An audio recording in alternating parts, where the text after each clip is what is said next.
শ্রমিকের উপর আক্রমণ কেন সান্ত্বনা চাকমা জবাব চাই, জবাব দাও, জবাব দাও। নিরীহ অটো শ্রমিকের উপর অমানবিকভাবে আক্রমণ কেন সান্ত্বনা চাকমা জবাব চাই, জবাব দাও।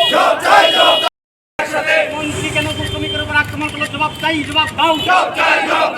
মন্ত্রী কেন শ্রমিকের উপর আক্রমণ। বন্ধুগণ, আপনারা শুনেছেন যে গতকাল আমাদের ঊনকোটি জেলার পেচারথলে আমাদের বিজেপি পরিচালিত সরকারের মন্ত্রী সান্ত্বনা চাকমা যখন ওনার কর্মসূচিতে যাচ্ছিলেন, তখন রাস্তার মধ্যে একটা জ্যাম বা এরকম কিছু ঘটনাকে কেন্দ্র করে উনি সরাসরি গাড়ি থেকে নেমে একজন নিরীহ অটো শ্রমিকের উপর অমানবিকভাবে শারীরিক আক্রমণ সংগঠিত করে।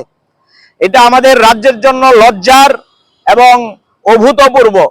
এর আগে এরকম ঘটনা আমাদের রাজ্যে হয়েছে বলে আমাদের অন্তত জানা নেই। এই নিরীহ শ্রমিকের উপর এই অমানবিক আক্রমণের বিরুদ্ধে আজকে জরুরি ভিত্তিতে আমাদের রাজ্যের পরিবহন শ্রমিকদের সবচেয়ে বড় সংগঠন Tripura autorickshaw workers union, Tripura motor শ্রমিক ইউনিয়ন এবং তাদের যৌথ যে অল ইন্ডিয়া সংগঠন all India road transport workers federation, এই সংগঠনগুলোর ডাকে আমরা আজকে এখানে আমাদের রাজ্যের শ্রম পরিদর্শক যিনি আছেন, শ্রম কমিশনার, এই শ্রম কমিশনারের অফিসের সামনে বিক্ষোভে সামিল হয়েছি। আমরা উদ্বিগ্ন। আমরা সেখানে অবাক বিস্ময়ে লক্ষ্য করলাম, একজন নিরীহ অটো শ্রমিক যখন ওনার সাথে আরক্ষা দপ্তরের স্কট আছে, উনি যখন আরক্ষা দপ্তর দ্বারা পরিবৃত, তখন আরক্ষা দপ্তরের উপর এই ঘটনা ছেড়ে না দিয়ে উনি গাড়ির থেকে নেমে এই শ্রমিকের উপর আক্রমণ সংগঠিত করেছে। আমাদের এই পরিবহন শ্রমিকদের সমস্ত অংশের শ্রমিকরা সিআইটিউর নেতৃত্বে আপনারা লক্ষ্য করছেন এখানে জমায়েত হয়েছে।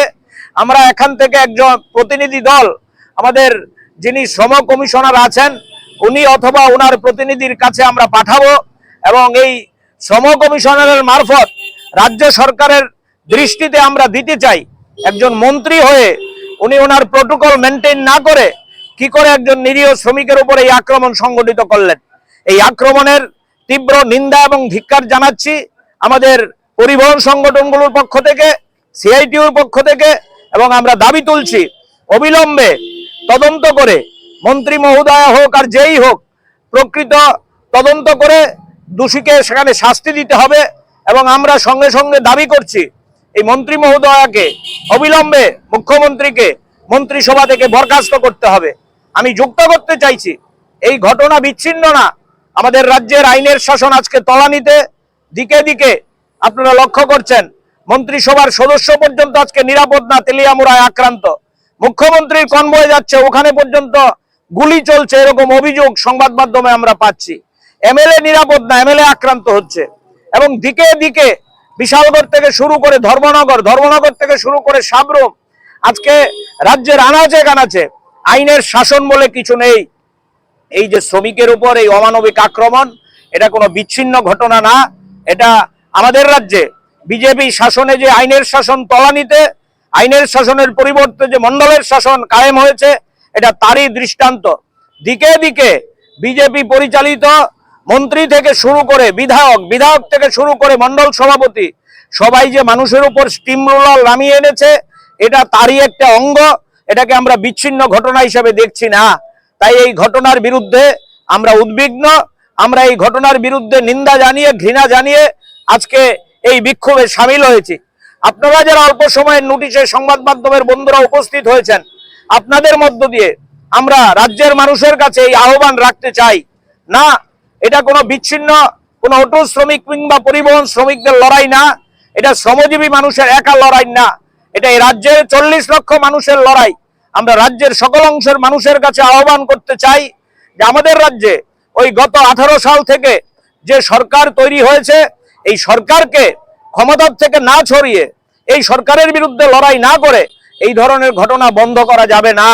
আমরা প্রতিদিন দেখছি নিরীহ শ্রমিক থেকে শুরু করে শিক্ষক, আমাদের পাশে উমাকান্ত স্কুল, আমরা যেখানে দাঁড়িয়ে আছি তার পেছনে উমাকান্ত স্কুলের স্টাফ রুমে একজন মহিলা শিক্ষিকাকে ওই তাদের পরিচালিত একজন নেতা, যাকে আমরা কি বলবো, উনি শিক্ষক না উনি অন্য কিছু আমরা এখানে বলতে পারছি না, বিজেপির মন্ডল দ্বারা সেখানে উনি পরিচালিত হন বলে শুনেছি। এই ভদ্রলোক শিক্ষক নামে কলঙ্ক, একজন মহিলা শিক্ষিকার উপর আক্রমণ করেছে।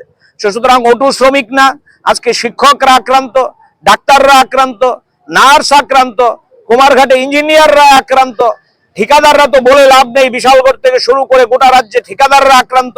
আপনারা যারা আমাদের কথা নিতে এসছেন, সাংবাদিকরা পর্যন্ত আক্রান্ত। গতকাল দেখেছেন ধর্মনগরের উপনির্বাচনকে কেন্দ্র করে সাংবাদিক বন্ধুদেরকে কিভাবে নিগৃহীত করার চেষ্টা হয়েছে, যদিও সবাই মিলে রুখে দাঁড়িয়েছে, সাংবাদিক বন্ধুদের আমি ধন্যবাদ জানাবো। সুতরাং আমি বলবো, এই যে আমাদের অটো শ্রমিকের উপর এই আক্রমণ, এটা গোটা রাজ্যে আজকে যে আইনের শাসন তলানিতে গেছে তারই দৃষ্টান্ত এবং তারই অন্যতম ধারাবাহিক ঘটনার অন্যতম একটি ঘটনা। এই ঘটনা আমরা মানতে পারছি না, এই ঘটনার বিরুদ্ধে আমরা এখানে বিক্ষোভে সামিল হয়েছি। আমরা রাজ্যের মুখ্যমন্ত্রীর কাছে, আরক্ষা প্রশাসনের কাছে এবং আমাদের সরাসরি আমরা যাদের সাথে যোগাযোগ রক্ষা করি, আমাদের লেবার কমিশনারের কাছে আমরা মেমোরান্ডাম দিচ্ছি। এই মেমোরান্ডামে যদি কাজ না হয়, পরবর্তী সময় সিআইটিউর নেতৃত্বে আমরা আরো বৃহত্তর আন্দোলনে যাব। আমাদের বিশ্বাস, আমাদের রাজ্যের গণতান্ত্রিক মানুষ, আমাদের রাজ্যের সকল অংশের প্রগতিশীল মানুষ এর বিরুদ্ধে উষ্মা জানাবেন, এর বিরুদ্ধে ঘৃণা জানাবেন। ইতিমধ্যেই আমরা বিরোধী দলনেতার নজরে নিয়েছি বিষয়টি। বিরোধী দলনেতা বলেছেন উনিও ওনার সাধ্যমতো আইন অনুযায়ী যথাস্থানে বিষয়টি নজরে দেবেন।